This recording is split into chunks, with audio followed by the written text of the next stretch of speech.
آپ نے سامری کا نام تو سنا ہوا ہے، قرآن میں بھی ہے، جس نے موسیٰ علیہ السلام کی قوم کو گائے کے بچے کی پوجا پہ لگا دیا، بچڑے کی۔ اللہ نے کہا سب کو قتل کرو، سارے پکڑے گئے، قتل کیے گئے، سامری بھی آ گیا۔ موسیٰ علیہ السلام نے کہا قتل کرو، جبریل آ گیا۔ موسیٰ، اللہ تعالیٰ کہہ رہے ہیں اسے قتل نہ کرو، یہ اپنی موت آپ مرے گا۔ تو موسیٰ علیہ السلام کہنے لگے جو سارے کفر کا سبب بنا، اسے کیوں چھوڑ رہے ہیں؟ تو اللہ تعالیٰ نے کہا سخی ہے، سخی کو قتل کرنا مجھے اچھا نہیں لگتا، چھوڑ دو، اپنی موت آپ مر جائے گا۔ کافر کو سخاوت قتل سے بچا گئی۔ جب ایمان والا کوئی مرد عورت سخی ہوگا تو اللہ کی بارگاہ میں کیسے اونچے مرتبے لے کر جائے۔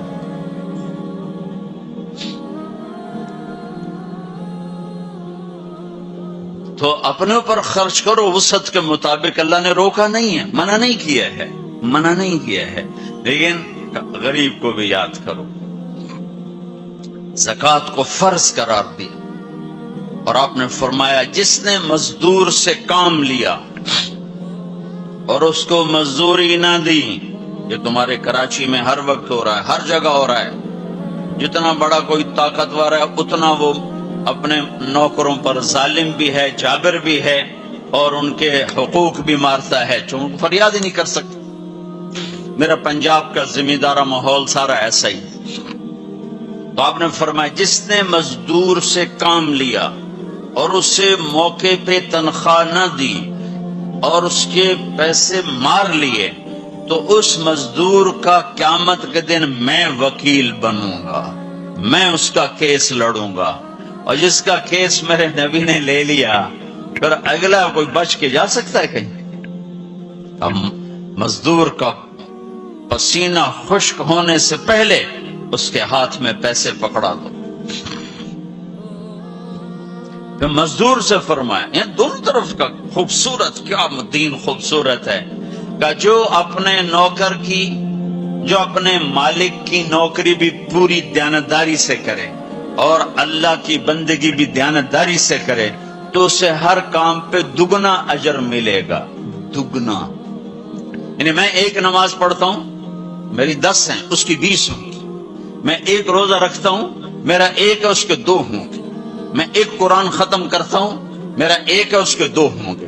ایک طرف اپنے مالک کے ساتھ دیانتداری سے نوکری کر رہا ہے اور ایک طرف اپنے اللہ کے ساتھ دیانتداری سے بندگی کر رہا ہے، دگنا اجر ہو جائے گا۔ تو مال خرچ کرنا یہ تیسری بنیاد۔ چوتھی بنیاد ہے روزہ۔ لا الہ الا اللہ یہ کلمہ تعارف ہے، کلمہ معرفت ہے۔ نماز اس تعارف کو محبت میں بدلنے کا ذریعہ ہے۔ زکوٰۃ، لا الہ الا اللہ یہ تعارف ہے۔ نماز یہ تعلق پیدا کرتی ہے، زکوٰۃ یہ محبت پیدا کرتی ہے، اور روزہ یہ عشق پیدا کرتا ہے۔ یہ یوں ترتیب چل رہی ہے۔ ایسے ایک دم حج پہ ہم چڑھ جاتے ہیں، یہ پچھلی سیڑھیاں طے نہیں کرتے، جیسے جاتے ہیں ویسے ہی واپس آ جاتے ہیں۔ تو لا الہ الا اللہ محمد رسول اللہ یہ تعارف کا کلمہ ہے، تعارف ہو رہا ہے، پہچان ہو رہی۔ جیسے میرا باپ کا ایک تعارف ہو رہا ہے، چہروں سے ہم پہچان رہے ہیں ایک دوسرے کو، کسی کو ہم نام سے پہچانیں گے، پھر ملتے رہیں گے تو تعلق بن جائے گا، ایک دوسرے پر خرچ کریں گے تو وہ محبت بن جائے گی۔ تو لا الہ الا اللہ محمد رسول اللہ یہ کلمہ معرفت ہے، پہچان۔ نماز اس معرفت کو تعلق میں بدلتی ہے، اور پھر زکوٰۃ اس تعلق کو محبت میں بدلتی ہے۔ پھر محبت کو آگے پروان چڑھا کے عشق تک پہنچانا ہے تو اس کے لیے بھوکا پیاسا رہنا اس کا لازمی امر ہے۔ تو اس کے لیے روزہ رکھا گیا کہ روزے رکھ، اللہ کے لیے بھوکا بھی رہے اور پیاسا بھی رہے۔ اب یہ بھوک اور پیاس مل کر اس کے اندر ایک عشق کی آگ لگاتی ہے، پھر یہ عشق مجبور کرتا ہے کہ محبوب کو دیکھو تو صحیح، اس کا دیدار تو کروں، اور نہیں تو اس کے گھر کا دیدار کروں، کہیں تو نظر آئے، کہیں تو کوئی آثار دیکھوں۔ تو پھر اس کے لیے بلایا گیا کہ اب آؤ والہانہ عاشقانہ مجنونانہ، چونکہ جو عاشق ہوتا ہے وہ زیب و زینت سے بے نیاز ہوتا ہے، وہ تو دیوانوں کی طرح آتا ہے، لہذا کہا بھائی دیوانوں کی شکل بناؤ، ٹوپی اتار دو، خوشبو پھینک دو، کنگھی پھینک دو، کفن پہن لو، جوتا بھی ایسا ہو کہ صرف تمہیں گرمی سے بچائے، سردی سے بچائے، اور آؤ میرے گھر کی طرف۔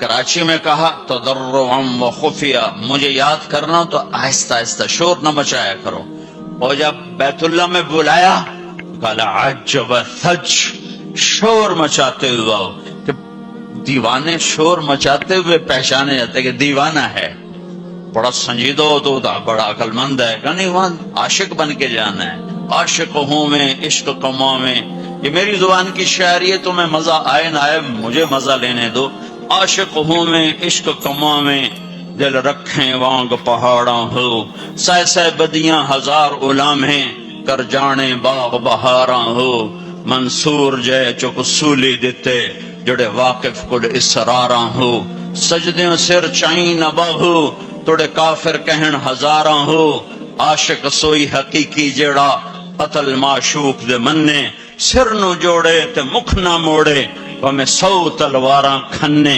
سچا عشق حسین علی دباہو، سر دتے تے راز نہ بھنے، یہ حج ہے، یہ حج ہے۔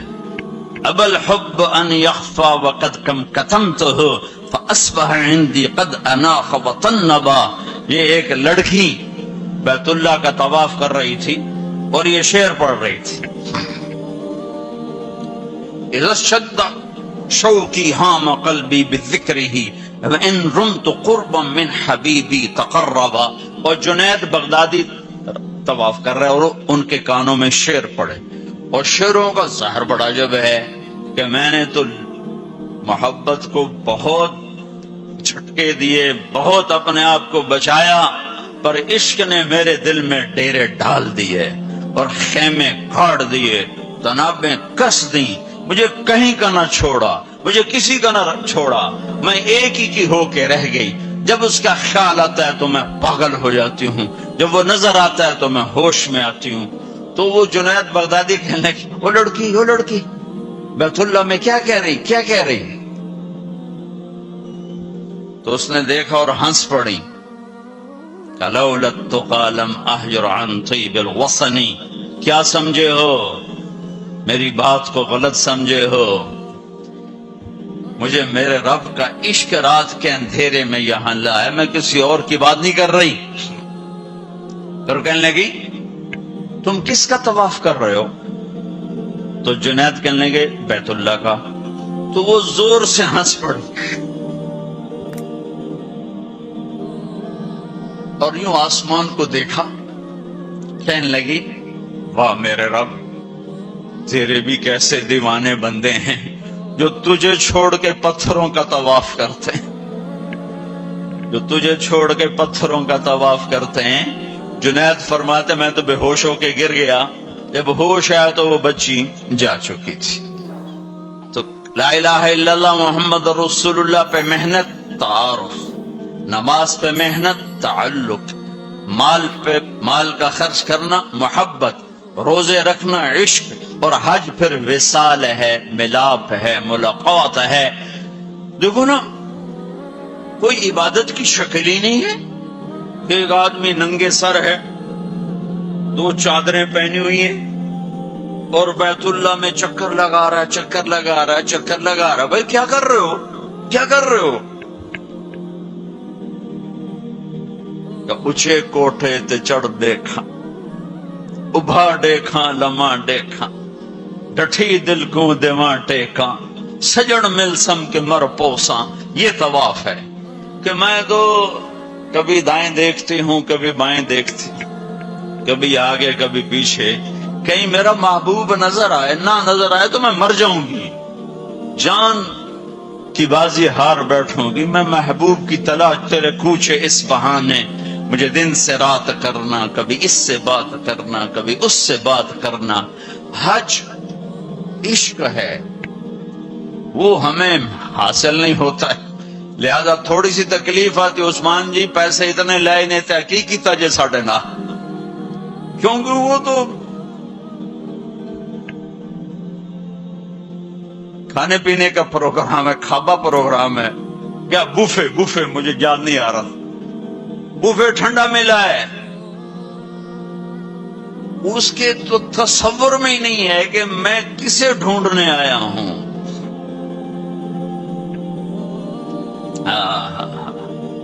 ایسا تو نہیں حسین بچوں سمیت نیزوں پہ چڑھ گئے تھے، ایک بول بول کے ساری نسل بچا سکتے۔ کون سی نسل؟ اہل البیت۔ کون سی نسل؟ آل الرسول۔ کون سی نسل؟ کائنات کی پاکیزہ ترین نسل۔ ایک بول پہ وہ اپنی بچا سکتے، اور جنت کا بھی کوئی نقصان نہ تھا۔ نہیں، اللہ پہ سودا نہیں ہو سکتا، کاٹ دو۔ تمہارا تاجر جھوٹ بولنے کو تیار نہیں، جھوٹ چھوڑنے کو تیار نہیں، سود چھوڑنے کو تیار نہیں۔ کتنے بڑے تاجروں نے میرے ساتھ متھا مارا کہ سود کے بغیر تجارت چلا کے دکھاؤ، سود کے بغیر تجارت کیسے چلے گی؟ کہ اللہ مطلب اللہ کو مقصود نہیں بنایا، اللہ کو ڈھونڈنا پانا اور اللہ کی طلب زندگی کا مقصد نہیں بنایا۔ یہی دھوکے کے گھر اور مچھر کے پر اور مکڑی کے جالے کی دوڑ ہے۔ اسی کو عزت سمجھا، اسی کو بڑائی سمجھا، اسی کو بلندی سمجھا، اسی کو معراج سمجھا۔ آج آنکھ بند ہوگی تو پتہ چلے گا کہ میں تو کسی بہت بڑے دھوکے کا شکار ہو کے آیا ہوں۔ اس لیے قیامت کا دن کو یوم التغابن بھی کہتے ہیں، تغابن کے نام پر سورت اتری ہے کہ اس دن لوگوں کو پتہ چلے گا ہائے ہائے دھوکے میں رہ گئے۔ ذالک یوم التغابن، یہ ہے جس دن دھوکا کھلے گا کہ ہم تو دھوکے میں رہ گئے۔ تو بھائیو بہنوں، حج کا اصل موضوع سمجھو، اللہ کو پانا اور اللہ کے لیے جینا اور اللہ کے لیے مرنا اور اللہ پہ مٹ جانا، یہ حج کا مغز ہے، یہ حج کی روح ہے۔ باقی اس کے اعمال ہیں، کچھ سفر کی ضرورتیں ہیں، کچھ وہاں رہنے کی ضرورتیں ہیں، کچھ حج کے جو شرعی اعمال ہیں کچھ ان کی ضرورتیں ہیں، لیکن جو حج کی روح ہے وہ ہے اللہ کو ڈھونڈنا، قبلہ بدلنا، قبلہ یہ دل اللہ کو دینا۔ ایک صحابہ نے پوچھا یا رسول اللہ ما الاسلام، یا رسول اللہ اسلام کیا ہے؟ آپ نے کہا ان تسلم قلبک للہ، دل اللہ کو دے دے، یہ اسلام ہے، دل اللہ کو دے دے، یہ اسلام ہے۔ تو بھائیو بہنوں، طے کر کے جاؤ کہ زندگی کو بدل کے واپس آنا۔ اتنے سال اپنی مرضی کے گزار لیے، تو اب اللہ سے مل کے آ رہے ہیں، تو باقی زندگی اس کی مرضی پہ گزار دیں گے۔ اتنا زمانہ اپنی مرضی پہ گزارا ہے، تو اب باقی جو وقت حج کے بعد گزرے گا وہ اللہ کی مرضی پہ گزاریں گے، کہ جو اللہ کہے گا وہ کریں گے، جس سے روکے گا اس سے روکیں گے، جو وہ فرمائے گا اس پر لبیک کہیں گے، جس سے ہٹائے گا اس سے پیچھے ہٹتے چلے جائیں گے۔ تو ہمیں اس کی روح حاصل ہو گئی۔ یہ عبادات ہیں، اور عبادات میں یہ سب سے عالی شان اللہ نے عبادت بنائی ہے الحج۔ اور ایک اور میں نے غور کیا، اللہ تعالیٰ نے نماز فرض کی تو فرمایا کہ ان الصلاۃ علی المؤمنین کتابا موقوتا، نماز ایمان والوں پر فرض ہے، اس میں اللہ کا نام کوئی نہیں ہے۔ کتب علیکم الصیام کما کتب علی الذین من قبلکم، تم پہ روزے فرض ہیں، اللہ کا نام اس میں کوئی نہیں ہے۔ من شہد منکم الشہر فلیصم، رمضان کا چاند دیکھو تو روزہ رکھو، اس میں اللہ کا نام کوئی نہیں ہے۔ لیکن جب اللہ نے حج کو فرض کیا تو میں وہ آیات دوبارہ پڑھ، ان الصلاۃ کانت علی المؤمنین کتابا موقوتا، نماز فرض، کتب علیکم الصیام کما کتب علی الذین من قبلکم، روزہ فرض، اقیموا الصلاۃ وآتوا الزکاۃ وانفقوا، زکات فرض۔ اور جب اللہ تعالیٰ حج فرض فرمانے لگے تو اس کو یوں پیش کرتے، کتب علیکم الحج، تم پہ حج فرض ہو گیا، یہ نہیں، وَلِلَّهِ عَلَى النَّاسِ حِجُّ الْبَيْتِ مَنِ اسْتَطَاعَ إِلَيْهِ سَبِيلًا وَمَنْ كَفَرَ فَإِنَّ اللَّهَ غَنِيٌّ عَنِ الْعَالَمِينَ۔ جس طرح اللہ نے حج کو پیش کیا ہے، کسی عمل کو ایسے پیش نہیں کیا، اس طرح اللہ پاک نے حج کو فرض بنا کے پیش کیا ہے، کسی فرض کو ایسے پیش نہیں کیا کہ نام ہی اپنا ہے، وَلِلَّهِ وَلِلَّهِ وَلِلَّهِ، اور یہ جو لام ہے، پہلے لام پھر اللہ تو بن گیا للہ، تو لام کے یہاں دو مطلب ہیں، للہ، بھائی حج کیوں کر رہے ہو؟ اللہ کے لیے کر رہا ہوں، اور کوئی حاجی تو نہیں کروانا، اللہ کے لیے کر رہا ہوں، وَلِلَّهِ۔ بھائی کدھر جا رہے ہو؟ احرام باندھا ہوا ہے، پتہ ہے حج پہ جا رہے ہیں، وہ بھی کہے گا حج پہ جا رہا ہوں، یہ کہے گا عمرے پہ جا رہا ہوں، لیکن اللہ نے تاثر کیا دیا ہے لام کے ذریعے سے، وَلِلَّهِ۔ کہاں جا رہے ہو؟ کہا جی میں اللہ کی ملاقات پہ جا رہا ہوں، اللہ نے بلایا ہے تو میں ملاقات کے لیے جا رہا ہوں، وَلِلَّهِ۔ اتنی خوبصورت ابتدا ہے، اور پھر آگے حج فرض کرنا ہے ایمان والوں پر، اور ایمان والوں میں مالداروں پر، اور مالداروں میں صحت مند پر، تین شرطیں ہیں، ایمان بھی شرط ہے، مال بھی شرط ہے، صحت بھی شرط ہے۔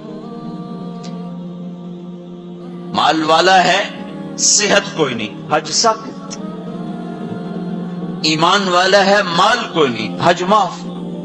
تو یہ تین، ایمان بھی ہو، مال بھی ہو، صحت بھی ہو، لیکن اللہ نے پیش کیسے کیا ہے؟ وَلِلَّهِ عَلَى النَّاسِ، علی الناس میں کافر، مسلم، مشرک، مومن، سب، مالدار، غریب، فقیر، امیر، سب، بیمار، صحت مند، سارے، معذور، دوسرے، سارے، علی الناس، علی الناس۔ ہے کوئی میرے بندوں میں جو اپنے رب سے ملاقات چاہتا ہو؟ ہے کوئی جو اللہ کی ملاقات چاہتا ہو؟ انداز یہ ہے۔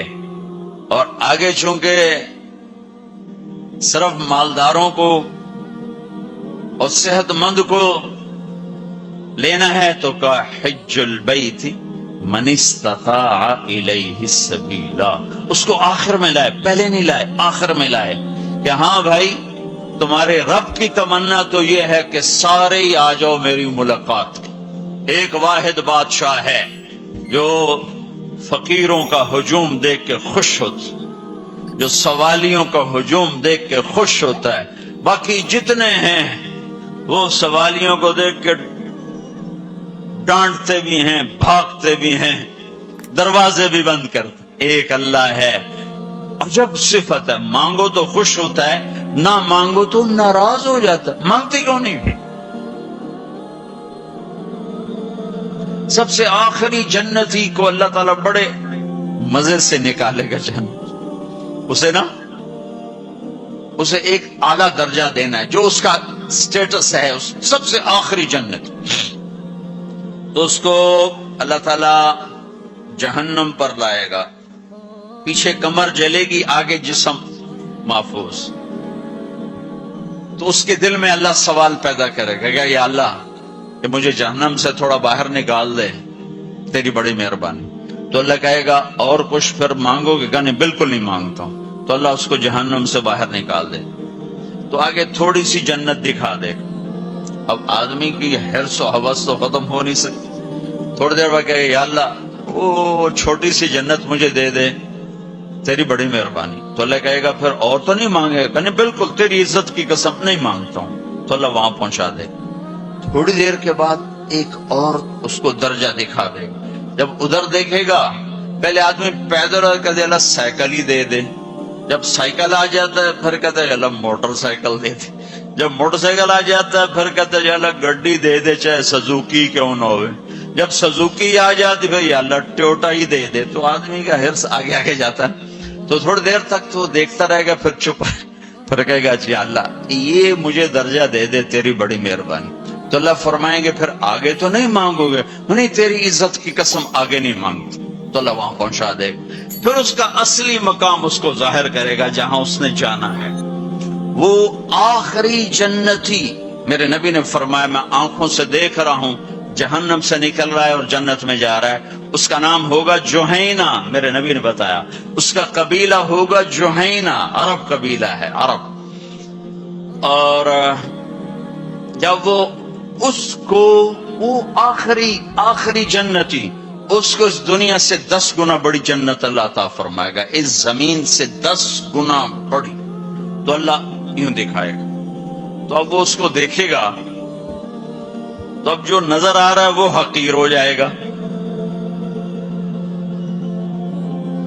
تو پھر اس کو سوچ آئے گی جو ہن منگے آتا کہ دیں ریورس گیئر نہ لگ جائے، دوبارہ پیچھے دوزخ کی واپسی نہ ہو جائے، تو لہذا چپ، اندر میں ابال اٹھ رہے ہیں کہ مانگوں، اور ڈر لگ رہا ہے کہ اتنی دفعہ قسمیں کھائیں توڑ دیں، قسمیں کھائیں توڑ دیں، تو کہیں اللہ تعالیٰ آگے چل بہنوں واپس کر دو، تو لہذا چپ کر کے بیٹھو، اللہ تو اندر کا بھید جانتا ہے۔ تھوڑی دیر کے بعد اللہ کہے گا مانگتے کیوں نہیں، مانگتے کیوں نہیں؟ کہے گا یا اللہ سألتک حتی استحییت وحلفت فیک حتی استحییت، یا اللہ میں نے اتنا مانگا کہ اب مانگتے شرم آتی ہے، اور اتنی دفعہ قسمیں توڑی ہیں کہ اب قسم توڑتے ہوئے شرم آتی ہے، تو اللہ تعالیٰ فرمائیں گے واہ واہ تو نے مجھے لگتا ہے سمجھائی نہیں، اچھا اگر میں تمہیں دنیا سے 10 گنا بڑی جنت دے دوں تو راضی ہے؟ تو کہے گا یا اللہ رب ہو کے مذاق تو نہ کر میرے ساتھ، تو اللہ تعالیٰ فرمائیں گے مذاق نہیں کر رہا ہوں، چل تیرے لیے دروازے کھل گئے ہیں۔ تو اللہ واحد شہنشاہ ہے، مانگو تو خوش ہوتے، نہ مانگو تو ناراض ہوتے، اور جتنا مانگو اتنا خوش ہوتے۔ بعض لوگ اشکال کرتے ہیں کہ یہ اتنے نیک آدمی ہیں، یہ دعائیں مانگ مانگ کے تھک گئے، ان کی قبول ہی نہیں ہو رہی، اور یہ فلاں آدمی ایسا ہے کہ وہ ایک کام سیدھا نہیں، دعا کرتا ہے قبول ہو جاتی۔ تو میرے نبی نے فرمایا کہ ایک اللہ کے تعلق والا بندہ یا بندی اپنی ضرورت میں اٹکا ہوا ہے اور اللہ سے مانگ رہا ہے اور رو رہا ہے، اوپر سے دروازہ نہیں کھل رہا ہے، کہتا پتہ نہیں کیا ناراضگی ہو گئی ہے، حتیٰ کہ فرشتے سفارش کرتے ہیں کہ یا اللہ یہ اتنے دیر سے بیچاری رو رہی ہے، یہ اتنے دیر سے رو رہا ہے، یا اللہ اس کا کام کر دے۔ تو اللہ تعالیٰ فرماتے احب ان اسمع حنینہ، مجھے اس کا رونا بڑا پیارا لگ رہا ہے، میں چاہتا ہوں کچھ اور رو لے، دے دیا تو پھر کیا رونا، لہذا میں چاہتا ہوں تھوڑا یہ رو لے، اس لیے لیٹ ہو رہا ہے، اس لیے لیٹ نہیں ہو رہا کہ میں ناراض ہوں۔ تو اللہ تعالیٰ کے مختلف اپنے بندوں کے ساتھ معاملات ہیں۔ تو حج میرے بھائیو بہن، وَلِلَّهِ عَلَى النَّاسِ حِجُّ الْبَيْتِ مَنِ اسْتَطَاعَ إِلَيْهِ سَبِيلًا، آؤ بھائی آؤ، اپنے رب کی ملاقات کے لیے آؤ، سارے آؤ، ایمان لے کر آؤ، کافر کلمہ پڑھ لو اور کلمے والے تیاری کر لو، پھر آگے نرمی کر دی، اچھا بھائی جو آ سکتا ہے وہ تو ضرور آئے۔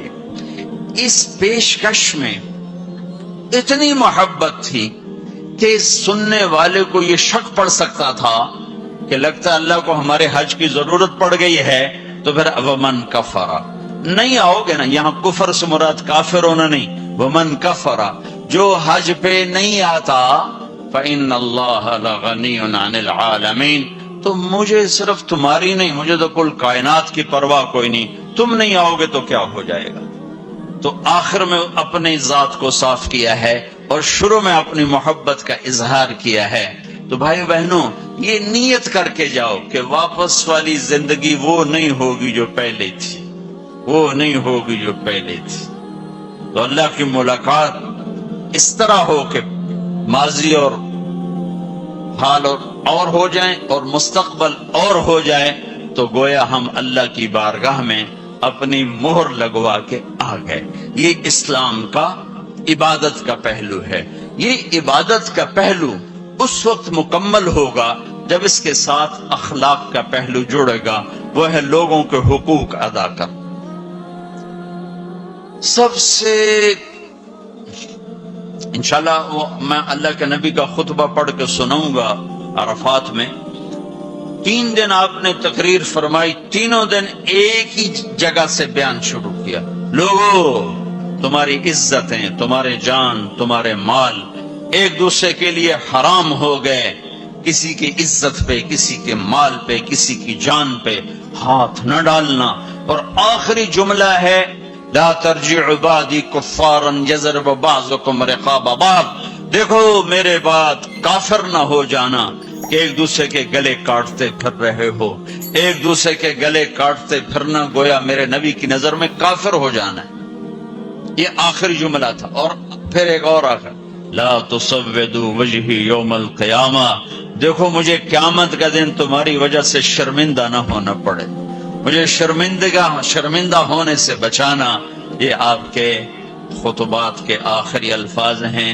تو ایک تو اس کی تفصیل حج کیسے کر رہا ہوں، وہ کتابیں موجود ہیں، سارے کو چھوٹے چھوٹے پمفلٹ موجود ہیں، آپ آسانی سے اس کو فالو کر سکتے ہیں۔ اور اگر اس میں کوئی اونچ نیچ ہو جاتی ہے تو مینا بکروں سے بھرا پڑا، 1 بکرا دے دو، 2 دے دو، 4 دے دو، 5 دے دو، جتنے مرضی دے دو، وہ ہو جائے گا۔ تو جب تم اتنے پیسے خرچ کر کے جا رہے ہو تو میرے نبی سے پوچھا گیا یا رسول اللہ سب سے بہترین حج کیا ہے؟ الحج والثج، سب سے بہترین حج ہے لبیک کہنا زور زور سے اور قربانی کرنا اپنی وسعت کے حساب سے، خون بہانا، قربانی کرنا۔ ہمارے نبی اگر اپنی طرف سے قربانی کرتے تو ایک بکرا ذبح کر دیتے، ایک دمبا ذبح کر دیتے، ایک مینڈا چھترا۔ ساری زندگی ہمارے نبی عید قربان پر 2 قربانیاں کرتے تھے، 2 چھترے، ایک اپنی طرف سے کرتے تھے اور ایک امت کی طرف سے کرتے تھے، ساری 2۔ لیکن جب آپ نے حج کیا تو آپ نے کتنی قربانیاں فرمائیں؟ آپ کی عمر مبارک 63 سال تھی، تو آپ اور حضرت علی کے اونٹ مشترکہ مل کر 100 تھے، 100۔ تو وہ 100 اونٹ میں سے آپ نے 63 اونٹ الگ کروا لیا، ہر سال کا 1 اونٹ، اور 1 اونٹ میں 7 قربانیاں ہوتی ہیں، 1 میں 7 ہوتی ہیں۔ پھر ان میں سے 5 کو الگ کیا، 5 میں سے 1 کو سامنے لایا گیا اور اس کو کھڑا کر کے آپ نے ذبح کیا، کھڑا اس کے یہاں یوں برچھا مارا۔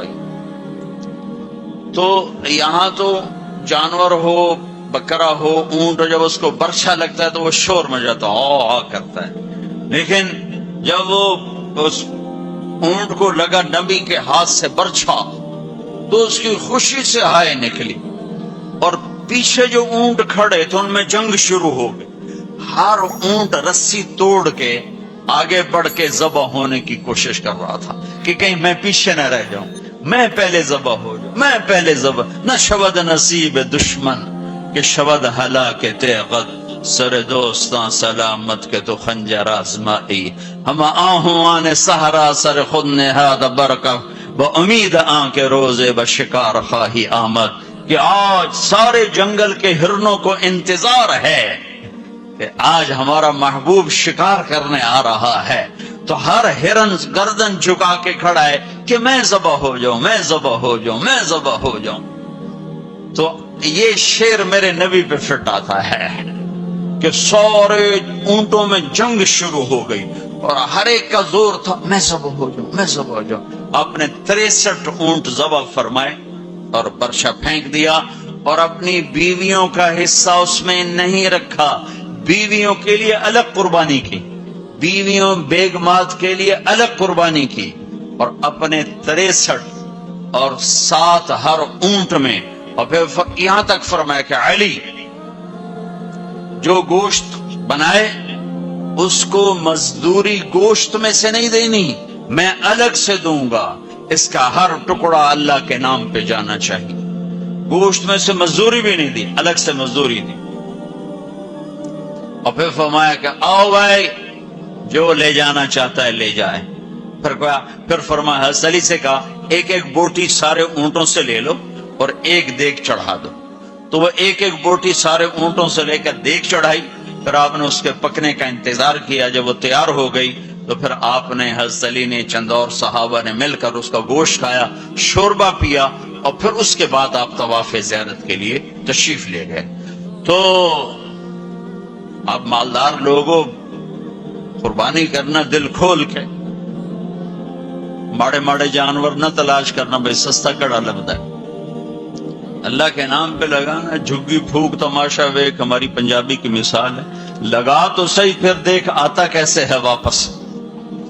ایک صحابی ہیں ابو الدحداح، ایک آیت اتری من ذا الذی یقرض اللہ قرضا حسنا یضاعف له اضعافا کثیرا، تو وہ ایک انصاری صحابی نے آیت سنی، وہ بھاگے ابو الدحداح، ارے آج عجب آیت آئی ہے، کیا کہ اللہ کہہ رہا کوئی ہے مجھے قرضہ دے میں واپس کروں کئی گنا کر کے۔ تو ابو الدحداح آئے دوڑے دوڑے، یا رسول اللہ کیا اللہ نے یہ کہا ہے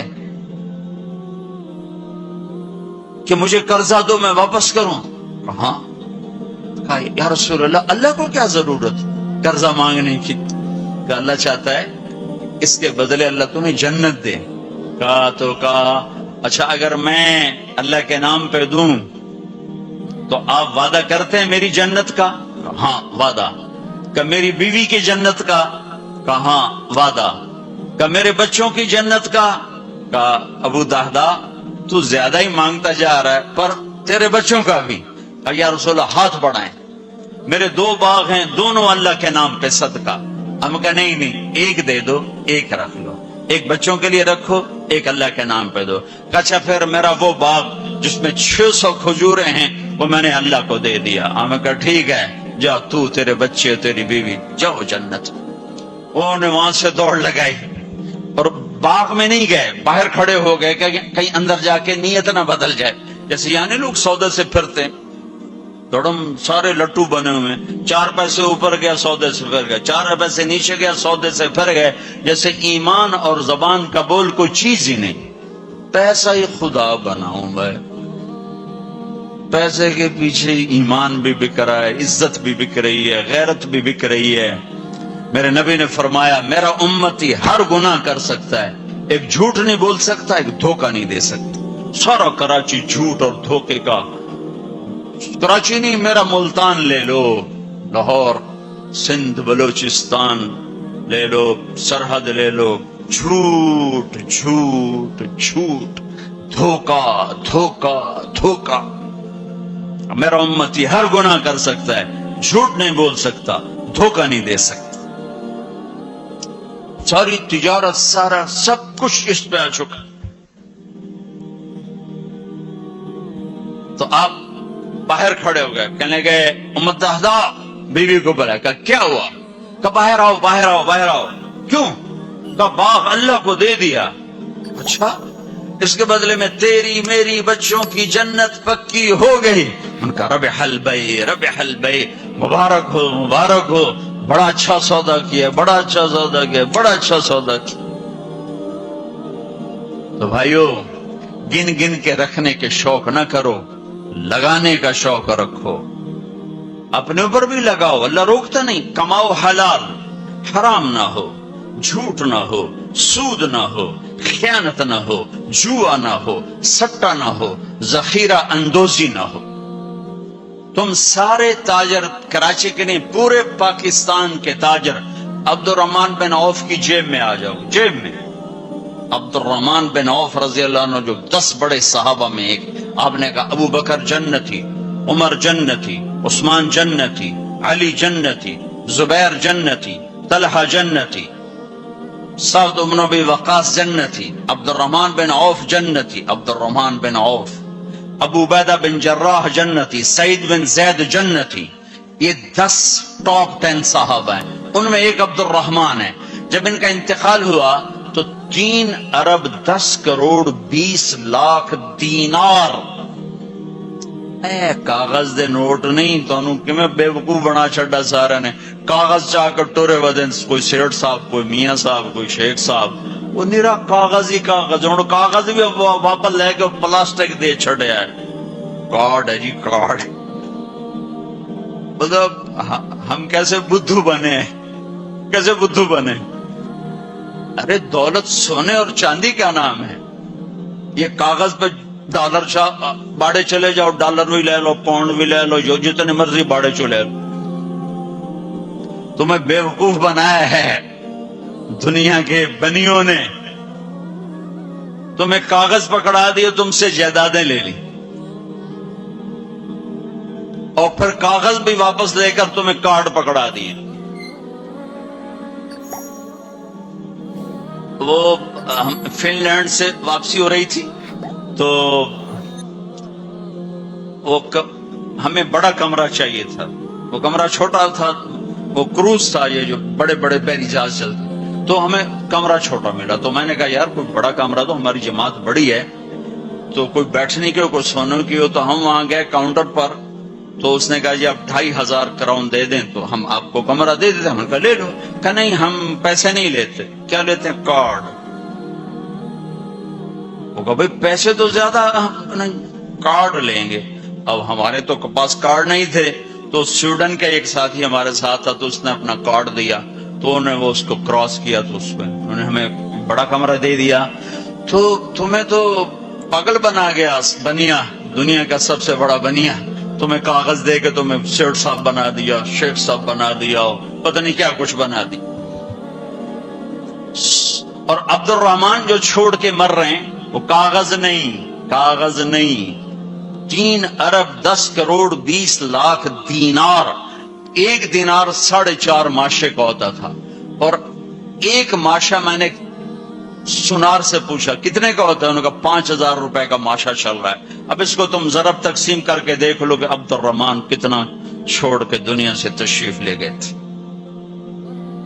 ہم نے کہا عبد الرحمن تاجر الرحمن، عبد الرحمن یہ رحمان کا تاجر ہے، رحمان کا تاجر ہے. اتنی بڑی تجارت کی کہ میری تجارت کے 4 اصول تھے. آپ میں تاجر بھی ہوں گے بڑے بڑے. میری تجارت کے 4 اصول رہے. کبھی ادھار نہیں خریدا، نمبر 1. تمہاری ساری مارکیٹ نکل گئی، اس پہلی شرط ہی ساری مارکیٹ آؤٹ ہو گئی. کبھی ادھار نہیں بیچا، جڑے 2-4 رہ گئے وہ بھی بچوں نکل گئے. کبھی ادھار نہیں خریدا، کبھی ادھار نہیں بیچا. جس نے ادھار خریدا بھی ہو اور ادھار بیچا بھی ہو، ان کا دی رات نیند آ سکتا. لین والے سر تے چڑھے ہیں، دیون والے لکے ہوئے ہیں، کدے جاوے؟ نہ بیوی اچھی لگے نہ بچی اچھے لگے. تو جس نے نقد خریدا نقد بیچا ہو تو آرام نال ستا بوجھے پیسے بوجھے چاہے کسی کو نہ لونا نہ دیونا. تو میں نے کبھی ادھار نہیں خریدا، میں نے کبھی ادھار نہیں بیچا، میں نے کبھی اسٹاک نہیں کیا. میں نے زندگی بھر کبھی اسٹاک نہیں کیا کہ پڑ جائے پروفٹ تو پھر بیچوں، جب پروفٹ ملا فوراً بیچ دیا. میں نے کبھی سودے کا عیب نہیں چھپایا، میں نے کبھی سودے کا عیب نہیں چھپایا. میرا ایک عزیز کہنے لگا جی مجھے یہ وہ کپڑا مارکیٹ فیصلہ آباد میں کسی تاجر سے میری بات کرا دے، میں ذرا کپڑے کا کام سیکھ لوں. میں نے ایک سے کہہ دیا، اسے کہا جی بھیج دو. ہفتے بعد وہ بچہ واپس آیا. اس بچے کے 4 مہینے تبلیغ میں لگے ہوئے تھے. میں نے کہا واپس کیوں آ گئے ہیں؟ اگر جو تھا پہلا کام میں سکھائیں دن کہ عیب لکامنا کی میں، اور پہلے یہ سکھاتے ہیں کہ عیب چھپانا کیسے. میں نے کہا چنگا کی تھی واپس آ. تو عبد الرحمان جیسے تاجر بنو. ادھار نہیں، ادھار لینا منع نہیں ہے، ادھار دینا منع نہیں ہے. ہاں چین سکون کے لیے، تاکہ تانوں گولیاں نہ کھاونی، اپنا نیندراں چڑیاں کتھے رہ گئیاں. ایک اربوں پتی آدمی کی بیگم کا فون ہے، مولانا میں دنیا کی بدقسمت ترین عورت ہوں. میں نے کہا کیا ہوا؟ ساری رات نیند نہیں آتی، ساری رات نیند نہیں آتی. اپنی تجارت میں کسی کا حق نہ مارو، کسی سے جھوٹ نہ بولو، وعدہ کر کے زبان سے نہ پھرو، وعدہ کر کے زبان سے نہ پھرو. اپنے سودے میں کو ہیرا پھیری نہ کرو. اس میں کچھ مسئلہ تو بتاؤ. یہ ایک تاجر میرا یہ بیان سن رہا تھا، یہ گاڑیوں کا، پشاور کا تھا، بیان کہیں اور ہو رہا تھا. ہماری جماعت گئی پشاور، تو اس کا سب سے بڑا شو روم ہے پشاور. تو مجھے لے گیا، تو ایک گاڑی کھڑی تھی ٹویوٹا. کہنے لگا مولانا یہ گاڑی آپ کی وجہ سے 1 سال ہوا ہے نہیں بکی، میری وجہ سے. میں تو آج پہلی بار آیا کہ آپ کا بیان سنا تھا کہ سودے کا عیب بتاؤ. تو یہ گاڑی اتارتے ہوئے، نئی گاڑیاں بیچتا ہے، پرانی نئی گاڑی کا. بعض گاڑیاں جب اتار رہے ہوتے ہیں تو کہیں نہ کہیں سے لگ جاتی ہیں، پھر ہم اس کو پینٹ پونٹ کر کے کہتے ہیں بالکل فریش ہے. تو یہ گاڑی لگ گئی تھی. تو اب جو آتا ہے میں اس کو بتاتا ہوں یہاں سے لگی تھی، ہم نے پینٹ کیا، کہتے ہیں چھوڑو سن ہور دیو. کہ 1 سال ہو گیا. میں کہا چل میں خریدار ہوں، مجھے دے گا. نہیں تیرے سے میں نہیں ڈالتا. تو ہماری جماعت وہیں تھی. 1 ہفتہ نہیں گزرا تھا کہ اس کا فون آیا کہ وہ میری گاڑی بک گئی. اتنا ہی اللہ دیکھتا ہے، تھوڑا سا دیکھتا ہے، کچا ہے کہ پکا ہے. تو صرف حج کر کے گناہ نہ بخشواؤ، سچی تجارت کر کے گناہ بخشواؤ. میرے نبی کا فرمان ہے، جو صبح سے شام تک بچوں کو حلال کمانے کے لیے تھکتا ہے اور تھک کے شام کو گھر جاتا ہے، اس کے اس دن کے سارے گناہ معاف ہو جاتے. تو بھائیو بہنوں، دین کا دوسرا حصہ ہے اللہ کے بندوں کے ساتھ حسن سلوک، ماں باپ کے ساتھ، بیوی کا خامند کے ساتھ، خامند کا بیوی کے ساتھ. اس زبان نے وہ آگ لگائی ہے کہ پوری دنیا میں جو آگ زبان نے لگائی ہے اتنی پیٹرول اور گیس سے بھی آگ نہیں لگتی. تو میں آپ سب سے اخلاق کے معاملے میں ایک بات، اس زبان کی حفاظت کرو. اس سے جھوٹ نکال دو، غیبت نکال دو، گالی نکال دو، دل آزاری نکال دو، دل شکنی نکال دو. جو کر جائیں سہ جاؤ، چپ کر جاؤ، پی جاؤ. میرے رب کی قسم، بڑے بڑے ولی ابدال تمہاری گرد کو نہیں پکڑ سکے تھے. جس نے زبان کی حفاظت کی اسے کوئی پکڑ نہیں سکتا، وہ اتنی تیز رفتاری سے نکلے گا. تو یہ پوری زندگی میں نے بیان کی ہے مختصر وقت میں. صرف حج نہیں میرے سامنے موضوع، یہ ساری چیزیں ہماری زندگی کے ضروری فیکٹر ہیں. اور آخری جو میں اخلاق بتا رہا ہوں، حقوق العباد بتا رہا ہوں، یہ بڑا خوفناک چیپٹر ہے. اللہ سے معاملہ کچھ گنجائش ہے چونکہ اللہ سخی ہے، لیکن لوگوں سے معاملہ پڑا تو کم بڑا کھو جائے گا. اس لیے اللہ تعالیٰ فرمائے گا یہ معاف کرے تو میں کر دیتا ہوں، یہ نہ کرے تو میں نہیں کرتا. تو پھر کیا کریں؟ آپ نے فرمایا میری امت کا سب سے غریب آدمی کون ہے؟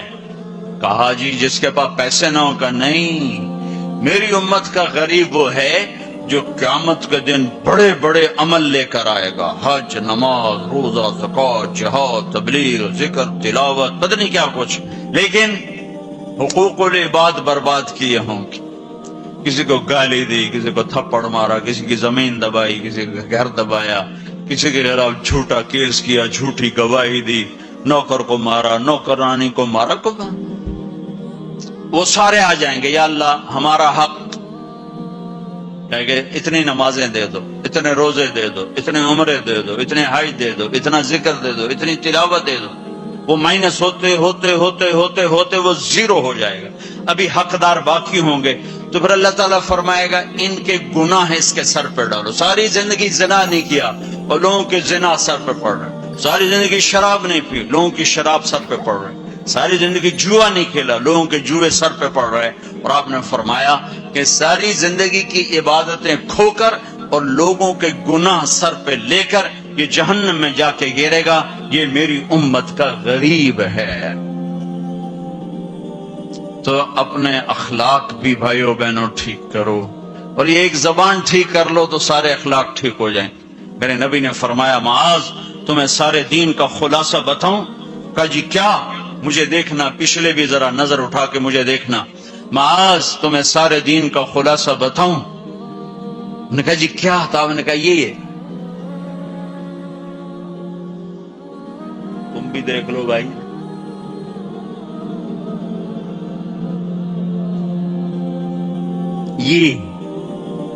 یہ قابو میں ہے، سارا دین میرے ہاتھ میں ہے۔ یہ قابو میں نہیں ہے تو ہر شے ہاتھ سے جا رہی ہے، جا رہی ہے، جا رہی ہے، جا رہی ہے۔ لہذا سہنا سیکھو، سہنا سیکھو۔ گھر ٹوٹ رہے ہیں، طلاقوں کی ریشو بڑھ رہی ہے کہ سہنا نہیں سکھایا ماں باپ نے۔ سہ جانا، ہیرا کوئلہ ہی تو ہوتا ہے، وہ ہیرا کیسے بن جاتا ہے؟ وہ سہتے سہتے سہتے سہتے جب حد کر دیتا ہے تو اللہ اسے ہیرا بنا کے ماتھے کا زیور بنا دیتا۔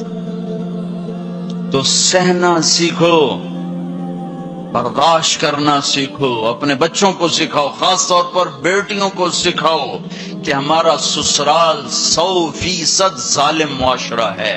میں بڑے درد سے بات کہہ رہا ہوں کہ چاہے وہ دیندار لوگ ہیں چاہے دنیا دار لوگ ہیں، سسرال کا ظلم ایک عجب داستان۔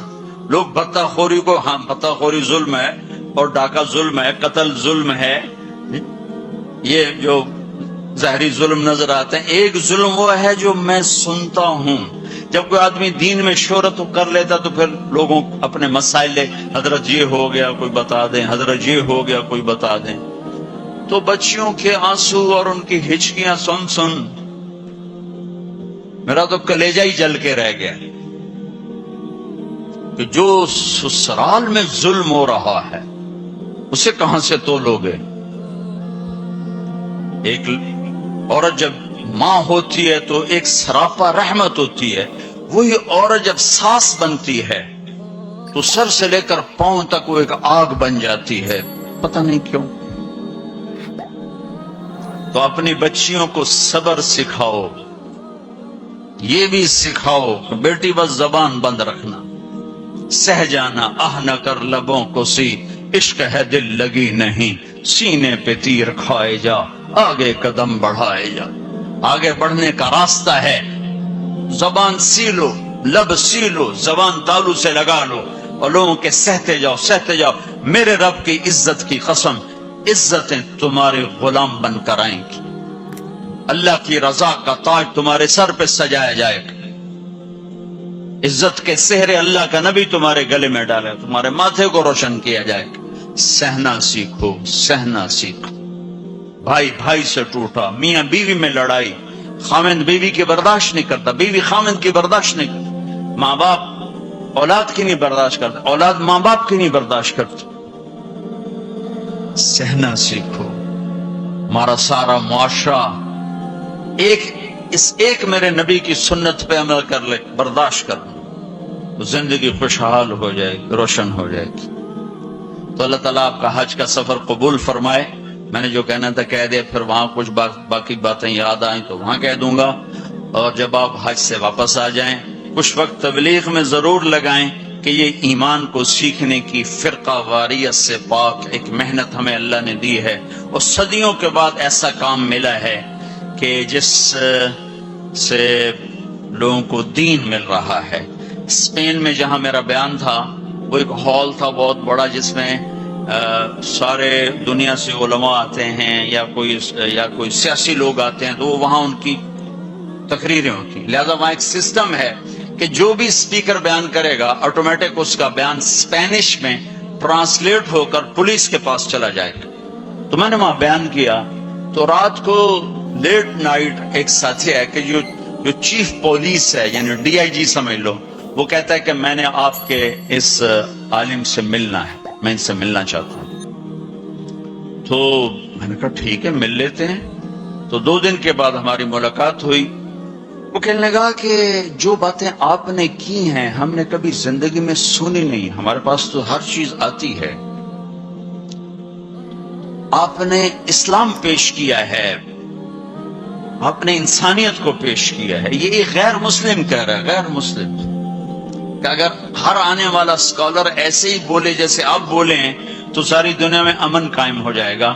میں آپ سے درخواست کرتا ہوں آپ سال میں 2 دفعہ اسپین آیا کریں، 2 دفعہ۔ میں کہا بھائی ذمہ داراں دا بوجھا ویلا ہوندا ہے، ایڈے میرے کو ٹکٹ فالتو کوئی نہیں، کیوں یہ تو تمہیں سنا رہا ہوں۔ میں نے کہا اچھا جی میں انشاءاللہ آیا کروں گا سال میں 2 دفعہ۔ تو آپ سال میں 2 دفعہ آئیں۔ آپ کی باتوں کی صرف مسلمانوں کو ضرورت نہیں ہے، ہماری قوم کو بھی ضرورت ہے جو باتیں آپ نے کی۔ تو میں نے کیا بیان کیا؟ اخلاق، یہ جو آپ سے بیان کر رہا ہوں۔ عبادات تو وہ سمجھتے نہیں، میں نے نماز کی بات کیوں نہیں، کیا خبر، لیکن جب میں اخلاق کو بولا، ماں کے ساتھ کیا کرنا ہے، بیوی کے ساتھ کیا کرنا ہے، باپ کے ساتھ، بہن کے ساتھ، بھائیوں کے ساتھ، بچوں کے ساتھ، پڑوسیوں کے ساتھ، تو وہ ہل کے رہ گئے۔ وہ پونا گھنٹہ میرے پاس بیٹھا ہے۔ تو میں نے ساتھیوں سے کہا کہ چھوٹے چھوٹے گفٹ لانا، ان کو دیں گے۔ جب وہ مجلس ختم ہوئی تو میں نے وہ تھے یہ اپنا خوشبو تھی، تو میں نے کہا ہمارے نبی کی سنت تھی جب کوئی اہم لوگ آتے تھے تو آپ ان کو ہدیہ دیتے تھے، تو میں اپنے نبی کی سنت میں آپ کو یہ گفٹ کرتا ہوں۔ تو تینوں کھڑے ہو گئے، انہوں نے کھڑے ہو کر وہ مجھ سے وصول کیے، اور پھر جب وہ گئے تو مجھے میرے سامنے نہیں دوسرے سے کہا کہ ہم اور بھی مسلم اسکالر سے ملے ہیں، ہمیں کسی نے اتنی عزت نہیں دی جتنی آپ کے اس ساتھی نے دی ہے۔ تبلیغ والوں نے ہمیں سکھایا کہ سب کو عزت